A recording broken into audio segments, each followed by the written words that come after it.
Sa bawat kasalanan, may lihim na nagbabadya ng kapahamakan sa kaluluwa. Ang 7 deadly sins ay hindi lamang simpleng pagkakamali. Sila ay mga ugat ng iba pang kasalanan na sumisira sa ating relasyon sa Diyos. Ngunit ano nga ba ang lihim sa likod ng mga ito? Bakit kailangan nating maging mapagbantay laban sa kanilang tukso? Alamin natin sa video na ito. Bago natin talakayin ang mas malalim na kahulugan ng 7 deadly sins, huwag kalimutang mag-subscribe sa aming channel at i-click ang bell button para updated ka sa mga bagong videos na magpapalalim sa iyong pananampalataya at kaalaman sa salita ng Diyos. Ang 7 deadly sins, nakilala rin bilang capital vices o cardinal sins, ay mga ugat ng iba't ibang kasamaan. Bagamat hindi nakalista ng eksakto sa Biblia, ang mga ito ay pinagsama-sama ng mga church fathers upang ipaliwanag kung paano nagsisimula ang mas malalim na kasalanan sa buhay ng tao. Ang pride o kayabangan ang tinuturing na pinakapuno dulo ng lahat ng kasalanan. Ito ang pagmamataas ng tao na nilalagay ang sarili sa itaas ng Diyos at kapwa. Sa Genesis, ito rin ang naging sanhi ng pagbagsak ni Lucifer. Ang envy o inggit ay ang hindi pagtanggap sa tagumpay ng iba. Isa ito sa mga dahilan ng unang pagpatay sa Biblia nang mainggit si Cain kay Abel. Ang wrath o galit ay hindi simpleng emosyon, kundi ang matinding poot na naghahangad ng paghihiganti at kapahamakan sa iba. Ito ang nag-udyok sa maraming digmaan at karahasan sa kasaysayan. Ang sloth o katamaran ay hindi lamang tungkol sa pisikal na katamaran, kundi ang espiritual na katamaran, ang pagkakalimot na magdasal, magsimba o gumawa ng kabutihan. Ang greed o kasakiman ay ang sobrang pagnanasa sa material na bagay. Isa itong balakid sa pagiging mapagbigay at makatao. Ang gluttony o katakawan ay hindi lamang sa pagkain, kundi sa anumang bagay na labis na kinahuhumalingan.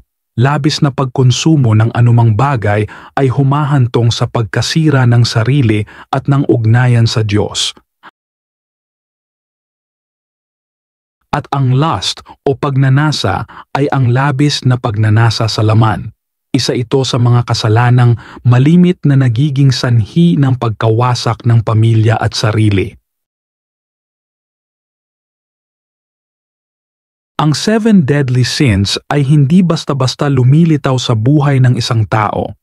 Sila ay nagsisimula bilang maliliit na paglabag, tila inosente at walang malaking epekto. Ngunit unti-unti, ang mga simpleng pagkakasala ay lumalalim at tumitibay. Halimbawa, ang kayabangan ay maaaring magsimula sa simpleng pagnanais na mapansin at mapuri. Ngunit sa pagdaan ng panahon, ito ay nagiging labis na pagmamalaki na naglalayo sa tao sa Diyos at sa kapwa. Ang inggit ay nagsisimula bilang simpleng paghanga sa tagumpay ng iba. Subalit kung hindi mapipigilan, ito ay nauuwi sa pagkamuhi at sa matinding pananabik na makuha ang hindi para sa kanya. Ang galit ay maaaring magsimula bilang simpleng pagkadismaya. Ngunit kung palaging pinapairal ang damdaming ito, nagiging poot ito na nakakasira sa ugnayan ng tao sa kanyang kapwa at sa kanyang sarili. Ang katamaran ay madalas nagsisimula sa pag-iwas sa mga responsibilidad sa maliit na paraan. Ngunit sa kalaunan, ito ay nagiging tuluyang kawalang interes sa mga espiritual na bagay at pananampalataya. Ang kasakiman ay sumisibol sa labis na pagnanais ng kasiguraduhan sa material na bagay. Hanggang sa ang tao ay nabubuhay na lamang para sa kayamanan, nalilimutan ang tunay na halaga ng pagiging mapagbigay. Ang katakawan ay tila walang masama kung minsan. Ngunit kung hindi mapipigilan, ito ay nagiging labis na pagkahumaling, hindi lamang sa pagkain kundi sa anumang bagay na labis na nagbibigay kasiyahan sa laman. at ang pagnanasa ay nagsisimula bilang normal na damdamin, ngunit kapag hindi pinigil, ito ay nagiging pagkaalipin sa pita ng laman na sumisira sa dignidad at integridad ng tao. Ang epekto ng 7 deadly sins ay hindi lamang personal na pinsala sa ating espiritual na buhay, kundi malawak din ang epekto nito sa lipunan. Ang kasalanan, kapag pinairal, ay nagiging sanhi ng pagkasira hindi lamang ng sarili kundi pati ng relasyon sa kapwa at sa Diyos. Ang kayabangan ay nagdudulot ng pagkakahati-hati. Sa pamilya, sa komunidad, at sa simbahan, kapag may pagmamalaki, nawawala ang pagkakaisa at tunay na pagkakaunawaan. Ang inggit ay nagsisimula sa puso ng tao, ngunit humahantong sa pagkasira ng tiwala at pakikipagkaibigan. Maraming relasyon ang nasisira dahil sa inggit na nagpapalalim sa galit at sama ng loob. Ang galit, kung hindi mapapawi, ay nagbubunga ng karahasan. Hindi lamang ito nasasaktan sa salita, kundi nauuwi rin sa pisikal na pananakit at minsan ay pagkawasak ng buhay ng iba. Ang katamaran ay nagpapalubha sa kahirapan. Kapag ang isang tao ay nawalan ng malasakit sa kanyang mga tungkulin, naapektuhan ang kanyang pamilya at komunidad at lumalala ang mga problema sa lipunan. Ang kasakiman ay nagpapalawak ng agwat sa pagitan ng mayaman at mahirap. Ito ay humahantong sa kawalang katarungan at pagsasamantala sa kapwa na nagiging sanhi ng kaguluhan sa lipunan. Ang katakawan at pagnanasa ay nagiging ugat ng pagkasira ng katawan at isipan. Maraming tao ang nahuhulog sa mga bisyo at maling gawain na sumisira sa kanilang dignidad at pagkatao. Ngunit sa kabila ng mga epekto ng kasalanan, may pag-asa. Sa pamamagitan ng tunay na pagsisisi, pagkilala sa kasalanan at pagbabalik loob sa Diyos, muling nagkakaroon ng pagkakataong mabuhay sa liwanag at biyaya ng Panginoon.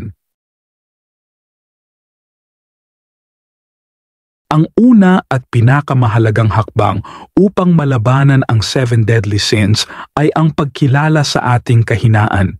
Kailangang aminin natin sa ating sarili at sa Diyos na tayo ay nagkasala at nangangailangan ng kanyang awa at tulong. Pangalawa, dapat tayong magsisi ng tao sa puso.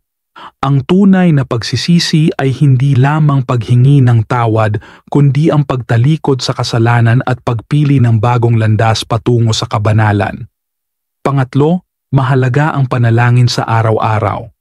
Sa pamamagitan ng patuloy na pakikipag-ugnayan sa Diyos, tumitibay ang ating loob na labanan ang tukso at mas mapapalapit tayo sa Kanyang biyaya. Pang-apat, ang pagninilay sa salita ng Diyos ay nagbibigay liwanag sa ating mga landas.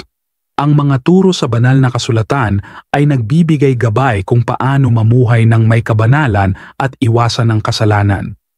Panlima, mahalagang lumapit sa sakramento ng kumpisal. Dito natin muling natatanggap ang pagpapatawad ng Diyos at napapalakas ang ating kaluluwa upang hindi na muling mahulog sa parehong pagkakasala. Pang-anim, ang paggawa ng mabubuting gawa ay makapangyarihang sandata laban sa mga deadly sins. Ang pagbibigay, pagtulong sa kapwa at pagsasakripisyo para sa iba ay nagpapalago sa ating pagkatao at pananampalataya. Pang-pito, maghanap tayo ng mga gabay sa pananampalataya, pari, espiritual na tagapayo o mga kaibigang Kristiyano na magpapaalala sa atin ng tamang landas at magdarasal para sa ating paglago sa pananampalataya. At higit sa lahat, dapat nating alalahanin na ang grasya ng Diyos ay sapat upang pagtagumpayan ang anumang tukso.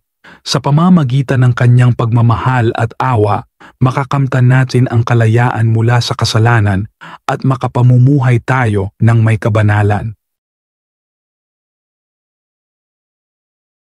Ang 7 deadly sins ay patunay ng kahinaan ng tao, ngunit ipinapakita rin nito ang walang hanggang habag at pagmamahal ng Diyos.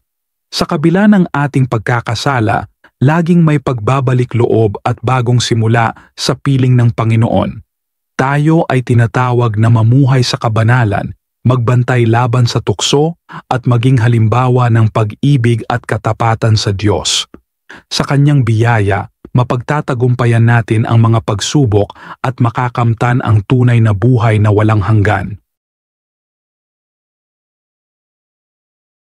Kung nagustuhan mo ang video na ito, huwag kalimutang i-like, i-share at mag-subscribe sa aming channel. I-click din ang notification bell para lagi kang updated sa mga bagong videos tungkol sa pananampalataya, propesiya at buhay Kristiyano. Maraming salamat at pagpalain ka ng Diyos.